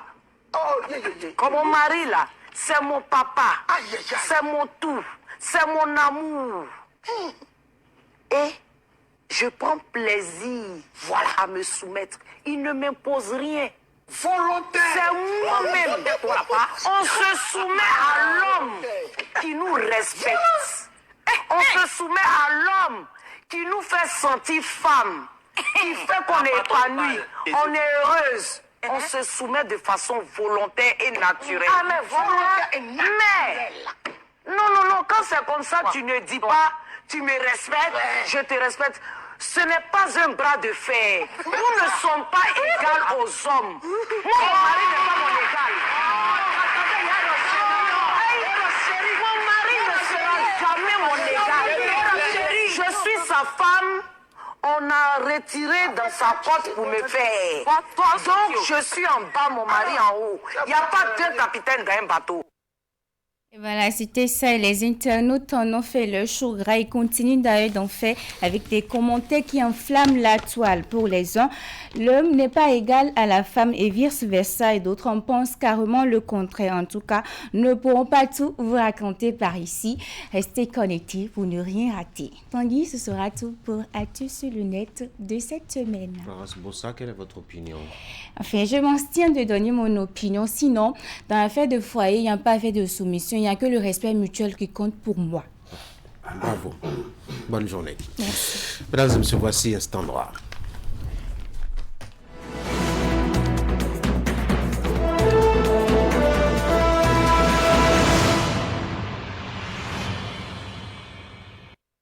Vous avez suivi la polémique il y a quelques jours. Une délégation de députés aux portes de la prison civile de Missirité qui ont eu une fin de non-recevoir alors qu'ils étaient dans l'optique d'aller rendre visite à un ou une de leurs militantes retenues par là-bas et privées de liberté. William Pékin, bonjour. Bonjour Tanguy. Et donc, on en parle ce matin. On va examiner ensemble quelles sont les conditions dans lesquelles on peut rendre visite à quelqu'un qui est privé de liberté. Une personne en prison a-t-elle le droit d'avoir de la visite au moins? À cette première question, je dis oui. C'est affirmatif comme réponse parce que dans le but de maintenir le contact avec l'extérieur, les personnes privées de liberté ont droit à des visites. Ça, c'est sans équivoque. Parce qu'il y a des règles en la matière. Au niveau international, par exemple, c'est la règle 58.1 des règles Nelson Mandela qui font de cela en disposant. Les détenus doivent être autorisés sous la surveillance nécessaire à communiquer avec leurs familles et leurs amis à intervalles réguliers. Par conséquent, par correspondance écrite et le cas échéant, par télécommunication électronique, numérique ou d'autres moyens, et surtout le B, retenez le B, en recevant des visites. Donc voilà qui est clair et qui dit au niveau international, dans les règles Mandela, que les détenus ont droit à la visite. Au plan national également, il y a des règles. Le code de procédure pénale, par exemple, en son article 808, alinéa 2, qui prévoit que toute personne physique ou morale à qui les conventions internationales auxquelles la République du Bénin est partie donnent pouvoir a le droit de visiter les établissements pénitentiaires ou tout autre lieu de privation de liberté. Retenez surtout qu'à l'alinéa 4 de ce même article, il est dit qu'un décret fixe les conditions dans lesquelles certaines personnes physiques ou morales peuvent être admises. Et c'est cela d'ailleurs qui amène les autorités béninoises à évoquer souvent le décret de 1993 portant régime pénitentiaire en République du Bénin. Vous dites que ce fameux décret ne devrait plus être évoqué en tout cas, ni d'ailleurs aucun autre pour empêcher au régime le droit de visite à une personne en détention. Justement parce que les choses ont beaucoup évolué et les spécialistes que nous avons rencontrés nous font savoir que le fameux décret, le décret 73-293 du 15 septembre 1973, vieux de plus de 50 ans désormais, portant régime pénitentiaire est antérieur à la Constitution du Bénin et a été déclaré déjà contraire à la loi fondamentale par la Cour constitutionnelle dans une décision. L'autre norme qui est souvent aussi évoquée pour parler des décrets devant fixer ou des règles devant fixer les conditions d'accès aux détenus pour visite est la circulaire de 2020 du ministre de la Justice qui organise les visites pendant la période de crise sanitaire liée à la pandémie de Covid-19. Vous et moi savons que cette situation est désormais du passé aussi. Donc, pas de règles spécifiques normalement aujourd'hui en République du Bénin pour empêcher les visites à une personne en détention. C'est ce que nous explique Montesquieu Rouy. Il est le responsable programme justice pénale à l'ONG Changement Social Bénin. Conformément à l'article 98 de la Constitution, en principe, ce n'est pas ce décret ou ce n'est pas un décret qui doit organiser le régime pénitentiaire du Bénin, parce que l'article 98 de la Constitution a bien dit clairement que est du domaine de la loi les règles ou l'organisation du régime pénitentiaire. Donc, en principe, c'est une loi au sens strict du terme qui doit organiser le régime pénitentiaire en République du Bénin. C'est d'ailleurs ce que la Cour constitutionnelle du Bénin a sanctionné dans sa décision DCC 23-165 du 4 mai 2023 où, enfin, dans le dispositif de cette décision, la Cour a dit que le décret numéro 73-293 du 15 septembre 1973 portant un régime pénitentiaire en République du Bénin est contraire à la Constitution. Mais il faut préciser que depuis le 18 mars 2020, le ministre de la Justice d'alors avait pris une autre circulaire pour suspendre les visites en milieu carcéral pour motif de Covid-19. Et malheureusement, cette note circulaire est demeurée en vigueur jusqu'à ce moment où nous parlons. C'est donc encore le moment pour nous, ou bien l'occasion pour nous, de faire un plaidoyer à l'endroit du ministre de la Justice pour que cette note circulaire puisse être rapportée, parce que Covid-19 est passé depuis, et donc en principe cette note circulaire est sans objet, c'est ce qu'on peut dire. Donc on comprend aisément, Tanguy, qu'il n'y a pas aujourd'hui de règles spécifiques, parce que si c'est du domaine de la loi que relèvent les règles qui doivent encadrer les visites ou l'accès aux personnes en détention, il n'y a pas aujourd'hui un travail législatif sur la question. Il y a cependant quelques exceptions à cette règle d'or, William. Oui, il y a les instruments internationaux et régionaux de protection des droits humains et les mécanismes chargés de leur surveillance qui, pour une seule raison, font dérogation. La raison qui empêche la visite à une personne en détention, on parle du régime d'autorisation de restriction des droits de l'homme. Et ceci se passe selon des critères bien définis sur la base de 3 conditions cumulatives que nous évoque ici notre spécialiste interrogé sur la question. Ces conditions s'énumèrent comme suit. Il faut d'abord que la restriction répondent d'un ancrage légal, c'est-à-dire que cette restriction doit être prévue d'abord par la loi. Premier niveau. Le deuxième niveau, c'est que cette restriction doit poursuivre un but légitime et doit être proportionnelle à ce que nous voulons éviter. Et troisième point, c'est que cette restriction doit être nécessaire dans une société démocratique. C'est ce qui est établi tant dans les instruments que par les mécanismes de promotion et protection des droits humains. Donc, ce n'est qu'à ces conditions qu'on pourrait admettre des exceptions aux règles que nous avons énoncées tout à l'heure, parlant d'organisation des visites en milieu carcéral.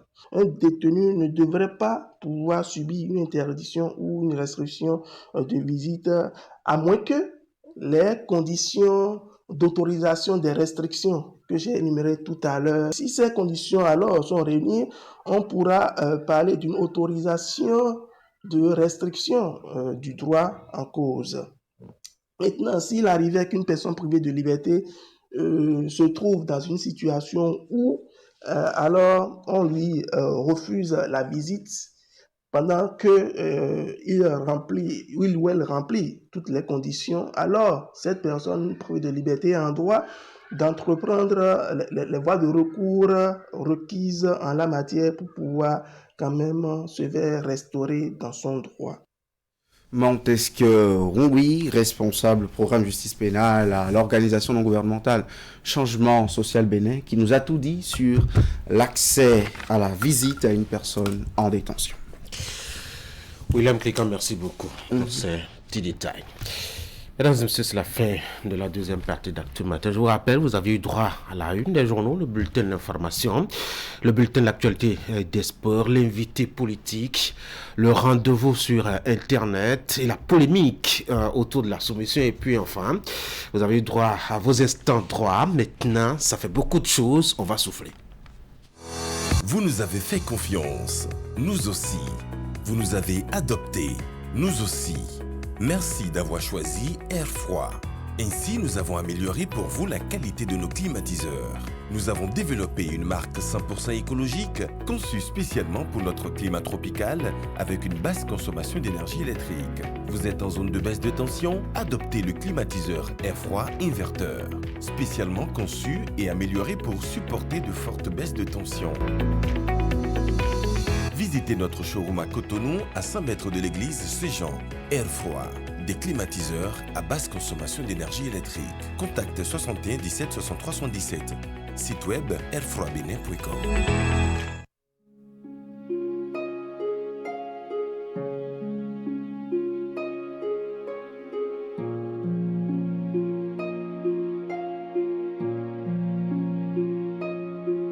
Vous avez le choix.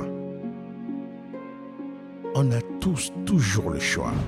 Le choix d'une vie de plaisir incontrôlée avec à la clé une famille nombreuse condamnée à la précarité. Ou le choix de construire un foyer heureux et équilibré avec le nombre d'enfants dont vous êtes en mesure de vous occuper convenablement. C'est ce deuxième choix que vous propose l'AFIA. L'AFIA, c'est une gamme complète et efficace de solutions pour planifier les naissances et mieux assurer l'épanouissement et l'avenir de votre famille. L'AFIA, le bonheur de votre famille.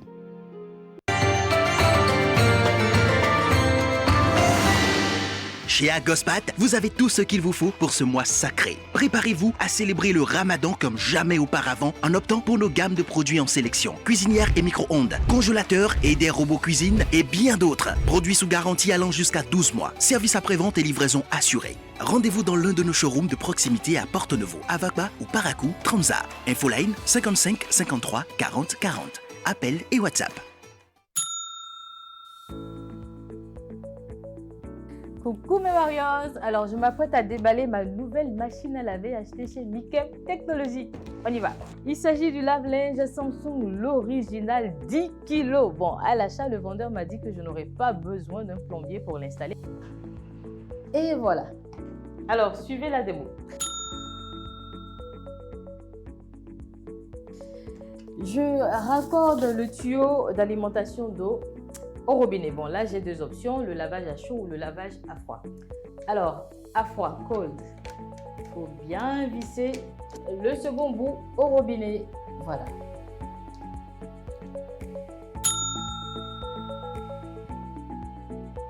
J'installe bien le tuyau d'évacuation. J'ajoute mon linge sale, bien sûr. Mon détergent, super important. Voilà, très bien.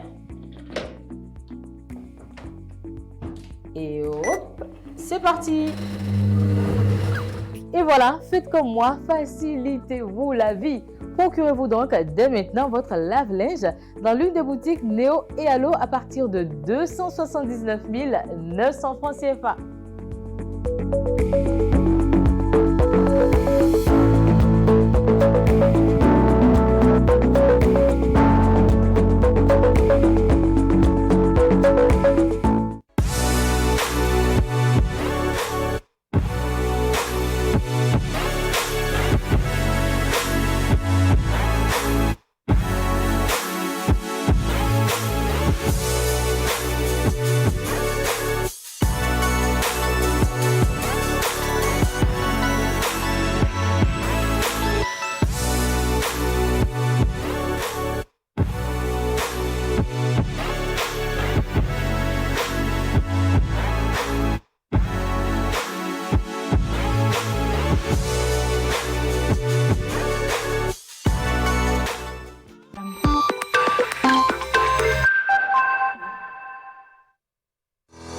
Vous nous avez fait confiance, nous aussi. Vous nous avez adoptés, nous aussi. Merci d'avoir choisi Air Froid. Ainsi, nous avons amélioré pour vous la qualité de nos climatiseurs. Nous avons développé une marque 100% écologique conçue spécialement pour notre climat tropical avec une basse consommation d'énergie électrique. Vous êtes en zone de baisse de tension? Adoptez le climatiseur air froid inverteur, spécialement conçu et amélioré pour supporter de fortes baisses de tension. Visitez notre showroom à Cotonou, à 100 mètres de l'église Saint-Jean. Air Froid, des climatiseurs à basse consommation d'énergie électrique. Contacte 61 17 63 77. Site web airfroidbenin.com.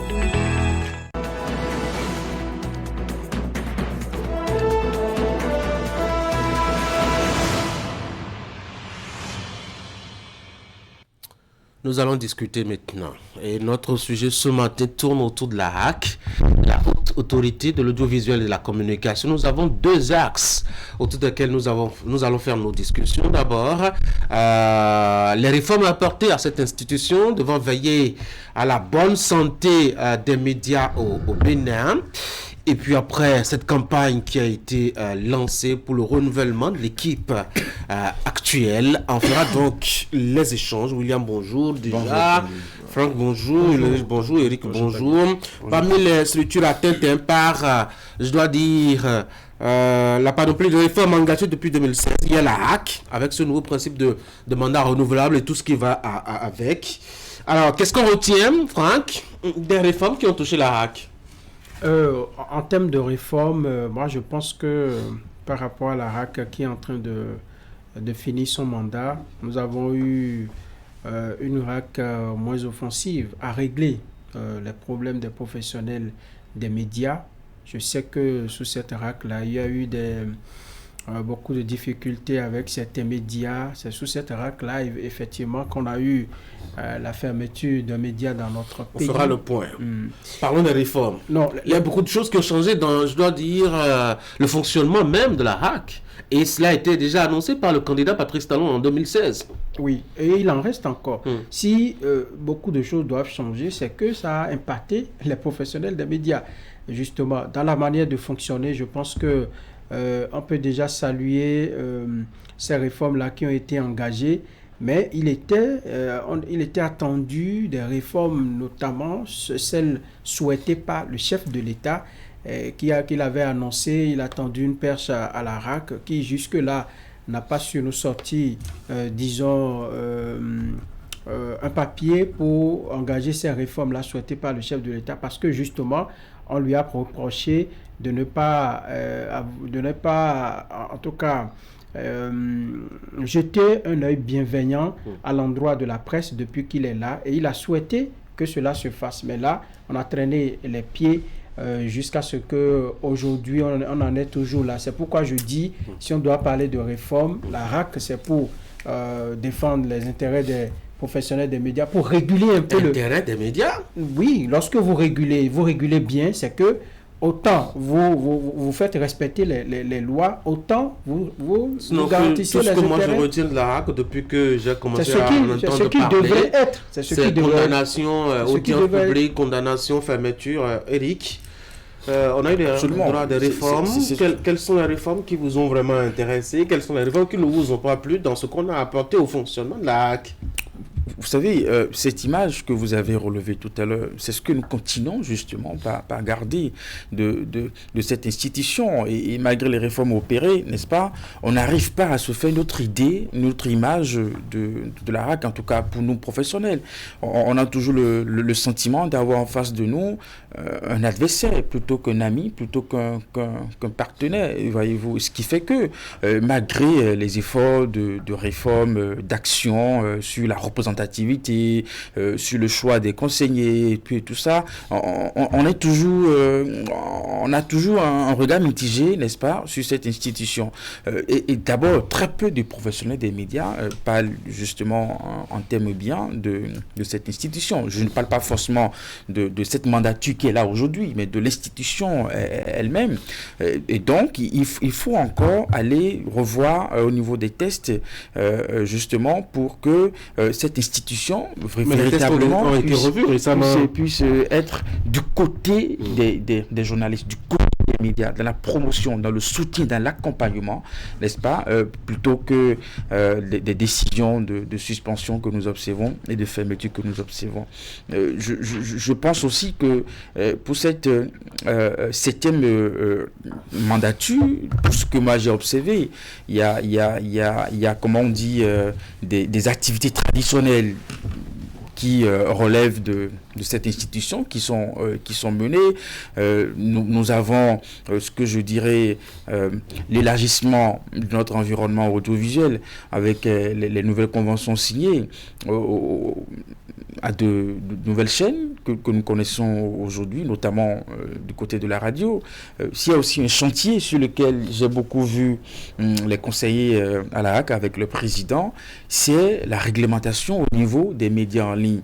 Je pense qu'ils ont observé que dans ce milieu, les choses sont en train d'évoluer. Il y a pas mal de médias en ligne aujourd'hui au Bénin. Il fallait aller vers une réglementation. Je pense qu'il y a un processus qui avait été lancé en demandant aux promoteurs des médias en ligne de s'inscrire, n'est-ce pas, de se formaliser.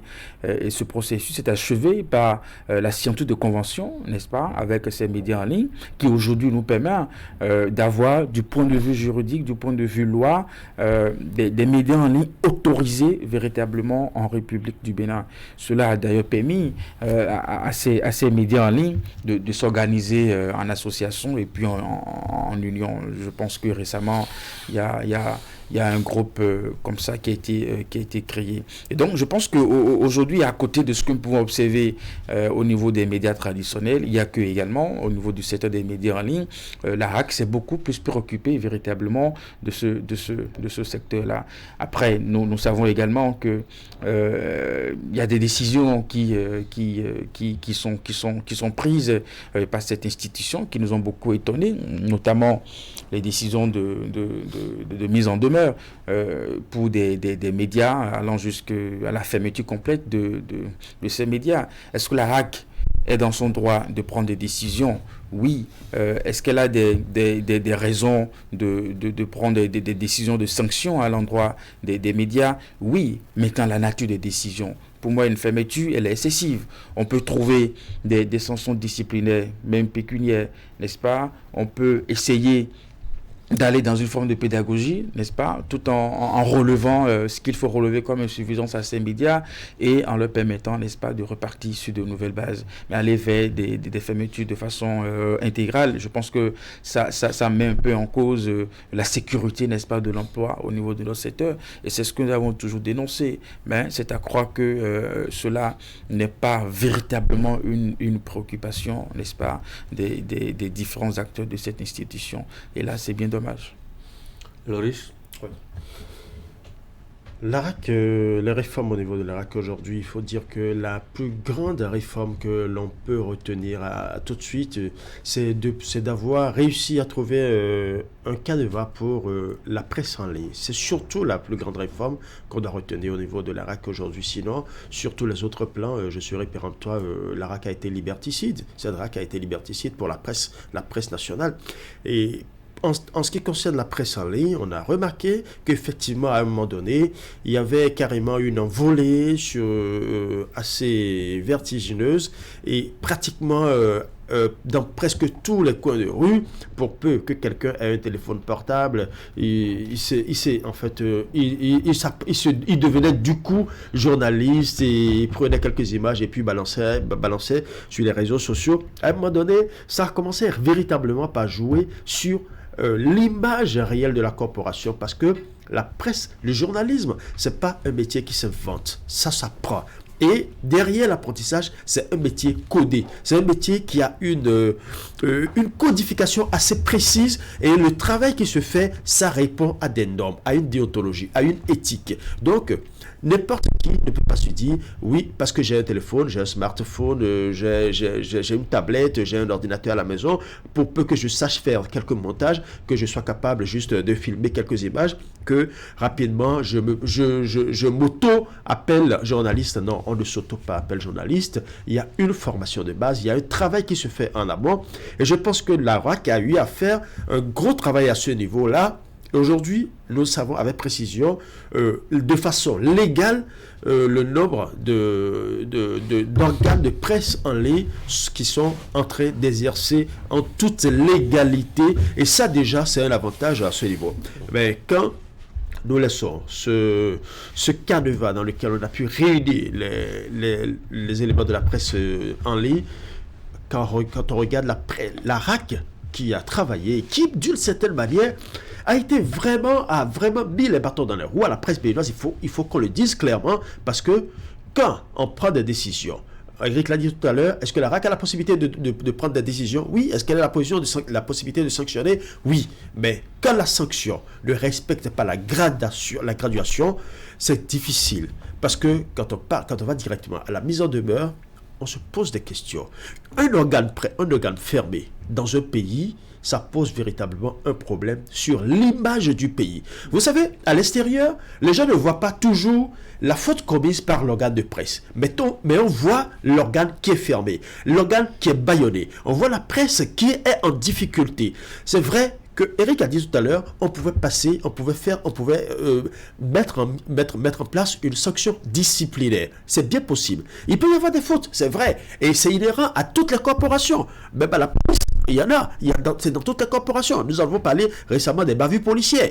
Ça veut dire que, bien que la police soit là pour discipliner, vous voyez, en son sein, il y a des brebis galeuses, il y a des gens qui ne font pas le travail comme cela se doit. Qu'en est-il alors de ceux-là qui ne sont pas militaires ou paramilitaires? C'est vrai qu'il doit y avoir également des brebis galeuses au sein de la corporation qui ne respectent pas du tout le code, la déontologie. Et c'est vrai que quand ça arrive, il faut aussi quand même corriger les failles. Et corriger les failles ne veut pas strictement dire de fermer un organe de presse. C'est vraiment ça, l'image que ça donne à l'extérieur. Ça ne donne même pas une image pour le gouvernement du président Patrice Talon, parce que ceux qui veulent vraiment aider le président, enfermer des organes de presse ne lui rendent pas service, en ce sens que on retiendra que c'est sous sa gouvernance que des organes ont été fermés, que plus d'une trentaine, sinon une cinquantaine d'agents de l'organe de presse ont été simplement radiés ou du moins envoyés au chômage forcé. Donc, d'une certaine manière, c'est pas un bilan positif, non seulement pour la RAC, mais aussi pour le gouvernement. Donc je pense que déjà, le seul point positif que moi je retiens de cette RAC, c'est ce travail-là qui a été fait. Et l'autre chose aussi, vous avez vu le temps que les cartes de presse ont eu à faire avant que chacun de nous n'ait sa carte de presse. Et il a fallu battre les pieds des mains. Il y a un comité qui a travaillé de long en large. Vous imaginez, ça a pris un temps fou. Et aujourd'hui, on a eu les cartes. Je suis content déjà que nous soyons passés à une autre dynamique où aujourd'hui, on peut demander directement la carte de presse. Ça aussi, c'est une autre réforme à saluer. William, quand vous parlez de réforme, sans me tirer des plumes de pan, je dirais que je ne suis pas assez outillé pour en parler parce que je ne sais pas vraiment de quoi vous parlez, à part la loi organique de juillet. Oui, qui a été changée, c'est une réforme qui change 2022, qui a changé le statut de la RAC, et ça a changé beaucoup de choses le dans le statut de la RAC. À part ça, on retient quoi?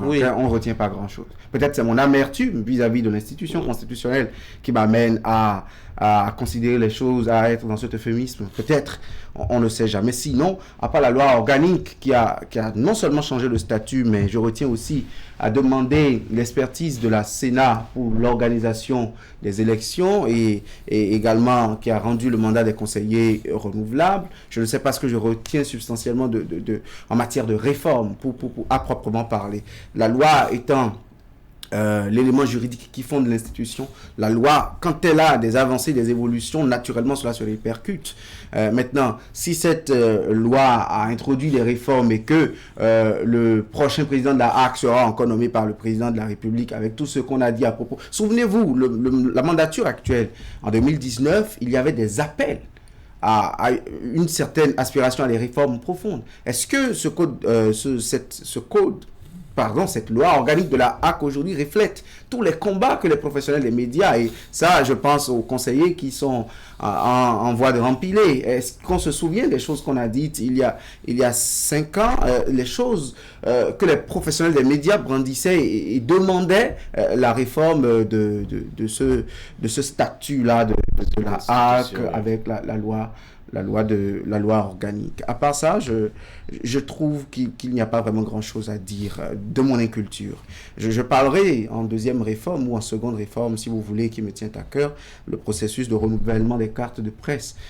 Pour moi, c'est une réforme qui n'est pas d'ordre juridique, mais qui de fait s'adapte à notre époque. Je ne vois pas pourquoi il faut laisser des cartes qui ne font que 3 ans expirer, laisser des processus d'1 an avant de renouveler. aujourd'hui, avec les données biométriques et la liaison avec le registre national des personnes physiques qui est dans les livres de l'ANIP et non seulement à part le caractère biométrique, le tacite renouvellement, je pense qu'on est en train de faire des avancées vis-à-vis de notre époque. Maintenant, quand j'ai cité ces choses, je le vois parce qu'ils changent substantiellement dans le mandat constitutionnel qui est celui de cette institution qui régule le fonctionnement de l'audiovisuel et protège, la Constitution est claire, protège les professionnels des médias. C'est notre, en griffe, notre bourreau premier parce que c'est l'élément qu'on utilise de façon légale. Ce n'est pas un bourreau. La HAC est là quand même pour faire respecter les tests.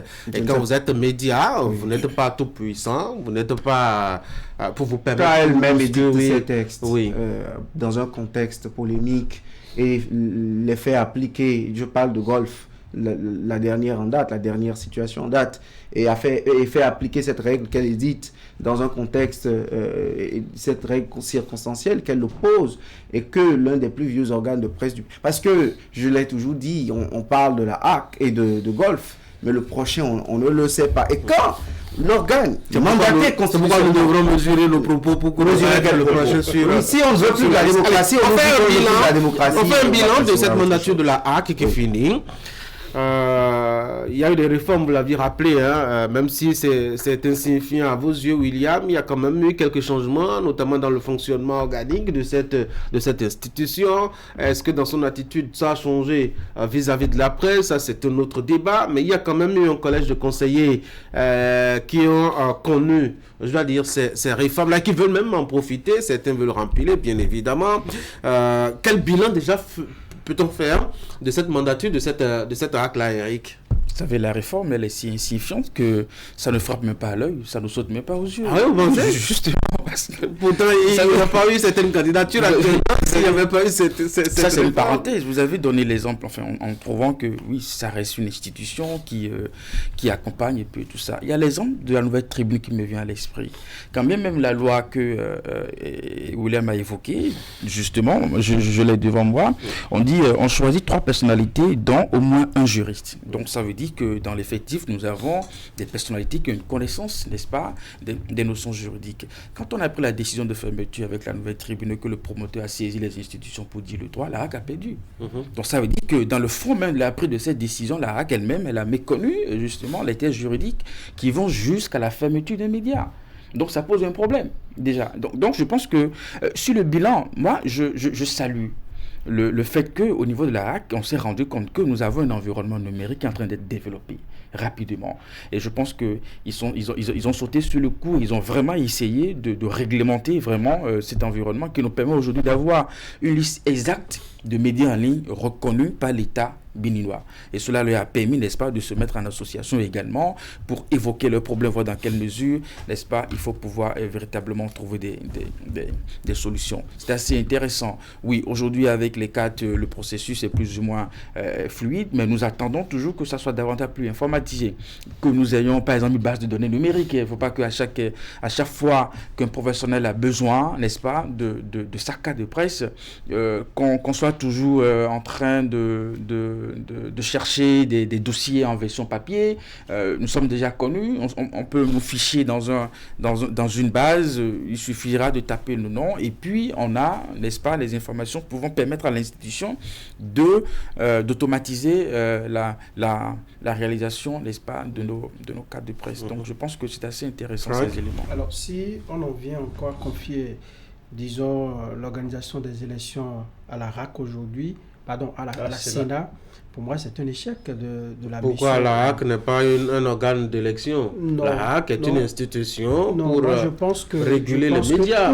Pour les années déjà à l'actif de la HAC, qui connaît bien le domaine dont elle s'occupe, je pense qu'on devrait avoir aujourd'hui une entité au niveau de cette HAC-là qui puisse organiser proprement des élections. En plus, ce n'est pas la HAC seule, même au niveau des élections professionnelles ailleurs, on a confié tout cela à la Sénat. Je dis pour moi, je parle de notre corporation. On devrait avoir une entité aujourd'hui bien équipée qui puisse faire le travail. Et vous, si vous êtes inscrit certainement pour ces élections-là, vous avez vu déjà tout ce que nous avons parcouru, on nous met toujours en rang pour remplir des fiches. Je crois qu'on devait finir avec tout ça, avec la dématérialisation aujourd'hui qui est très avancée dans notre pays. C'est encore des méthodes archaïque au XXIe siècle auquel on nous soumet pour organiser de simples élections où le nombre de journalistes que nous avons au Bénin, on peut les citer du bout des doigts. Moi, oui, avec les web activistes là. Non, tous n'ont pas. Tous n'ont pas.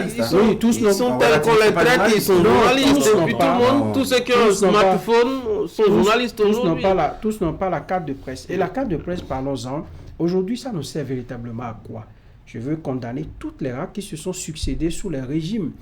Ça nous sert véritablement à quoi? Vous avez votre carte de presse, une autorité est capable de vous dire, monsieur, sortez de mon bureau où on organise une activité dans un lieu public, on peut vous renvoyer avec votre carte de presse, vous brandissez. On nous a dit avec la carte de presse, vous jouissez de certains privilèges lorsque vous voyagez et tout ça. La carte de presse au Bénin ne nous permet pas de jouir. Et là, je voudrais féliciter l'ami Aouno qui fait un travail dans ce sens malgré tout ce qu'il débauche comme énergie et tout. Il crie, il fait tout, il se bat pour que l'on puisse quand même nous reconnaître un peu. Avec son comité de facilitation. Oui, de facilitation. Et même encore pour ces élections, il se bat comme il peut pour changer un peu les choses. Il a pu déceler encore quelques anomalies qui sont dans le processus. On va parler du processus total. Donc moi, je voudrais dire que les réformes, tant que ça n'a pas touché disons ces niveaux, si ça n'a pas touché ces aspects dont je viens de parler, on ne pourra véritablement pas apprécier. William, quel bilan faites-vous de cette mandature de la HAC? La fermeture des organes de presse. Ah ouais, c'est tout. C'est ce qui est le plus évident quand même. C'est ce qui est le plus évident. Non, mais c'est le plus évident. Vous avez parfois des positions. Est-ce qu'ils ont fermé Golf? Oui, ils ont fermé, mais c'est seulement Golf qu'ils ont fermé.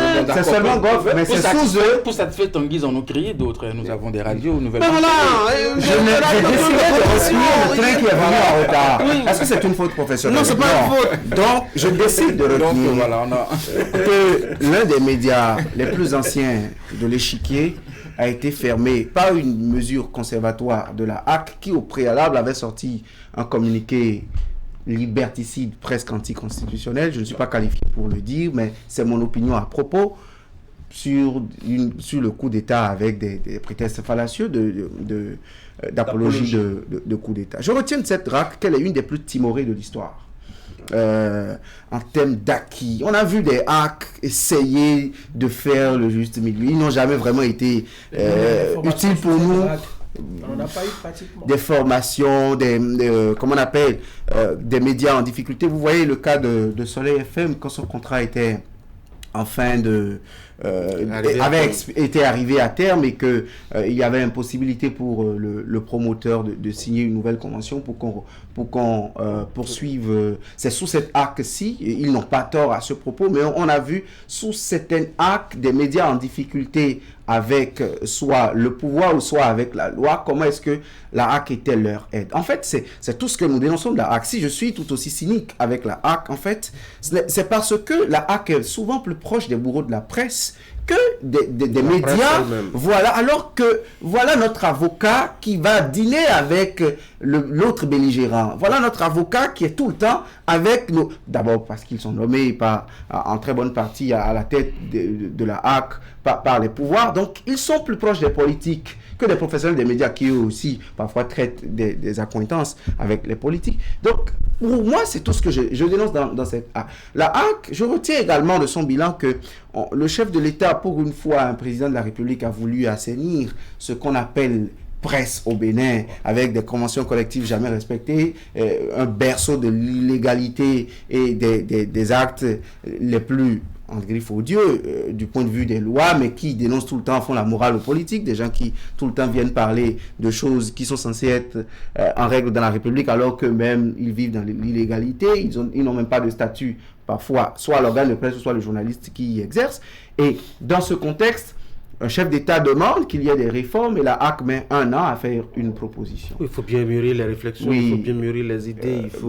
On attend mai prochain. Si jamais ce temps mis pour mûrir les réflexions est encore si la presse était si importante pour le réformateur national, ce n'est pas après cette année qu'il demande à une HAC de réfléchir à son propos. Parce qu'il sait à quoi est-ce que la presse a pu servir dans sa marche pour l'accession au pouvoir. Si je Donc veux faire le premier élément auquel il devrait penser en principe, c'est d'abord la presse, ce n'est pas 7 ans après le pouvoir. Si je voulais faire le débat sur Patrice Talon, je commencerais peut-être par montrer cet aspect de la chose. Mais moi, mon sujet, c'est la hack. Oui. Et j'ai envie de montrer la hack. À la hack. Oui, moi, parce qu'elle a réfléchi pendant 1 an. Oui. Pourquoi est-ce que celui qui a donné le ton et qui a mis 7 ans, on ne devrait pas regarder de son côté? Bon, à vous de voir. Vous savez, ça ne sert à rien de compter les 7 ans. Mais à partir du moment où la décision a été prise, qu'est-ce qui a été fait? Est-ce qu'il y a eu diligence? Non. Il faut qu'on le dise. Il n'y a pas eu diligence. Il n'y a pas eu diligence. Nous l'avons tous constaté. Il n'y a pas eu diligence. Maintenant, s'il vous plaît, c'est Louis qui a la parole. Il n'y a pas eu diligence. Il n'y a pas eu diligence. Et vous le savez autant que moi. La HAC qui n'avait pas prévu justement dans son budget l'année d'organiser un truc comme ça, doit courir pour mobiliser les moyens, mobiliser les acteurs afin de leur demander ce qu'ils pensent et ce qu'ils vont proposer, de faire tenir... déposer des réflexions, les gens émettent des recommandations. Oui, c'est assez marrant quand même de me dire que c'est pas prévu. C'est pas prévu. Il faut déjà... C'est trop bizarre, hein. Il faut que le débat commence à voir avec la HAC. Aujourd'hui, là où nous sommes, quand vous parlez de réforme, quand vous parlez du bilan, le bilan, d'une certaine manière, est négatif. Il faut qu'on le dise. Est négatif. Pas d'une certaine manière, le bilan est négatif. Parce que quand vous avez des organes de presse qui sont fermés, vous avez des tests qui devraient normalement améliorer les conditions de vie des hommes et des femmes qui sont des professionnels des médias, ceux-là qui informent, qui travaillent pour la nation, parce que, qu'on le veuille ou non, notre travail, avant tout, est un sacerdoce. Si nous devons être payés à la juste valeur de ce que nous faisons, on serait assez nantis. Mais c'est un sacerdoce. Et quand le chef de l'État décide d'assainir le milieu, de faire en sorte que le journaliste ou le technicien de la presse est une condition plus ou moins acceptable, c'est-à-dire aider ces hommes et femmes à sortir d'une certaine manière, parce que quand on dit sortir de la précarité, ce n'est jamais à fond, mais même quand c'est d'une certaine manière, c'est déjà un début, et que après 7 ans que vous comptiez, qu'on demande à le faire et que l'on prenne plus d'1 an, et que jusqu'à présent, qu'on n'ait même pas encore une suite favorable. Le rapport a été déposé quand? C'est pas le déposé, hein. Le rapport a été déposé quand? Justement, a été déposé quand?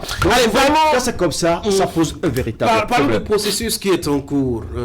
On est en train de mobiliser les énergies. Mettez les vrais papiers. C'est bizarre quand même, hein, qu'on aille... On a tout le temps pour en parler, c'est l'autre chose là.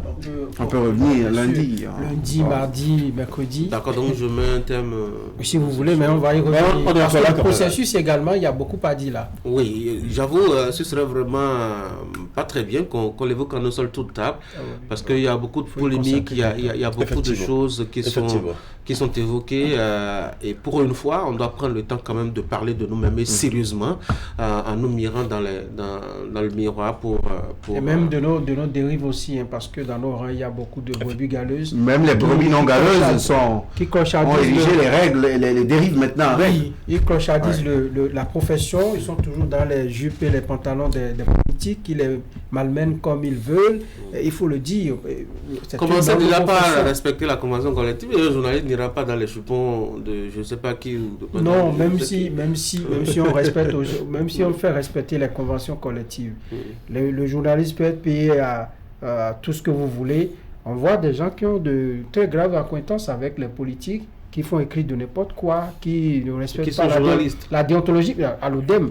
Vous pouvez nous dire... Et qui sont journalistes. Oui, qui sont journalistes. Zemmour a dit, Zemmour aujourd'hui il est politique, on a oublié son passé de journaliste. Éric Zemmour, journaliste, disait que le journaliste est au restaurant avec les politiques. Parce que c'est là-bas qu'il y a la vraie info, il y a les dessous de l'info. Mais cela ne pas du tout. Et c'est parce que c'est justement là-bas qu'il y a la vraie info, les dessous de l'info. Mais par contre, cela ne lui donne pas le droit, j'oublie l'expression qu'il avait employée à l'époque, de prendre son stylo et d'écrire tout ce qu'il veut. Attention, on ne refuse pas le contact avec les politiques. C'est chez eux qu'il y a notre info. Notre info est dans leur poche parce qu'ils disent officiellement. Le relevé du Conseil des ministres est une information... Dans leur poche. dans leurs actions, dans leur bureau. C'est un gros lapsus. Quand je dis dans leur poche, c'est ce qu'ils n'ont pas démontré, c'est ce qu'ils n'ont pas dit officiellement. C'est dans leur cœur, si vous voulez, dans leur cœur. Pas dans leur mallette. Vous-même mallette, c'est suspect. Pas dans leur mallette. Pas dans leur mallette. Dans leur parapheur, si vous voulez. Dans ce qui n'est pas dit officiellement. Ne me prenez pas au mot là. Dans ce qui n'est pas dit officiellement. Merci beaucoup. Je propose qu'on revienne là-dessus mardi, si tout allait bien, pour voir un peu de quoi retourne ce processus qui fait beaucoup de bruit pour, je crois, 1200 ou 1500 électeurs en principe. Voilà. Il y a des récépissés qui s'envolent aussi déjà. Ah oui, le mien, j'ai fait une photocopie, je l'ai légalisé, je le garde jalousement sous mon oreiller. Vous allez juste entendre. Oui, mais j'ai fait 3 copies. J'ai fait 3 copies. Pour voter pour que quelqu'un aille vivre. J'ai fait 3 copies, je fais garder une copie par ma femme, je vais garder une copie par un cousin, et puis moi, j'ai une copie. C'est quoi la différence? Vous avez été suffisamment intelligent, c'est bien. Sinon, vous allez entendre qu'un journaliste a été braqué et qu'on lui a retiré. Non. J'en ai appris. Mon récépissé, ce sera mon récépissé. Je crois que personne n'y touchera. On verra bien ce que ça va donner pour ces. Il faut penser à un code électoral spécifique à l'élection des hommes des médias, la HAC, et faire en sorte que les récépissés soient rattachés à l'organe de presse et non à l'individu du journaliste. Voilà, réforme du système organique. Ça, là, c'est le promoteur qui décide. C'est pas mieux. Les candidats doivent mobiliser, c'est dans le parrainage. Au niveau de chaque rédaction. Allez, on a assez beaucoup ri. Je vous remercie d'être passé par ici ce matin et surtout d'avoir été de m'accompagner tout au long de cette semaine. Je vous souhaite de continuer à fêter Ramadan. J'ai vu que certains ont la grippe, ont suivi mon regard, d'autres ont le regard fatigué. Donc j'ai compris que vraiment la fête de Ramadan a été très bien. Félicitations.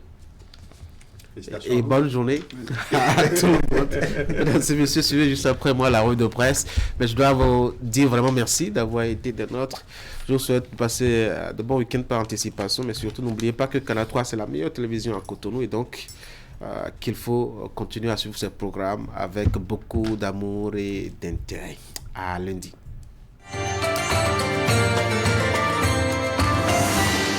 Chez Agospat, vous avez tout ce qu'il vous faut pour ce mois sacré. Préparez-vous à célébrer le Ramadan comme jamais auparavant en optant pour nos gammes de produits en sélection. Cuisinières et micro-ondes, congélateurs et des robots cuisine et bien d'autres. Produits sous garantie allant jusqu'à 12 mois. Service après-vente et livraison assurée. Rendez-vous dans l'un de nos showrooms de proximité à Porto-Novo, Avakba ou Parakou, Transa. Infoline 55 53 40 40. Appel et WhatsApp.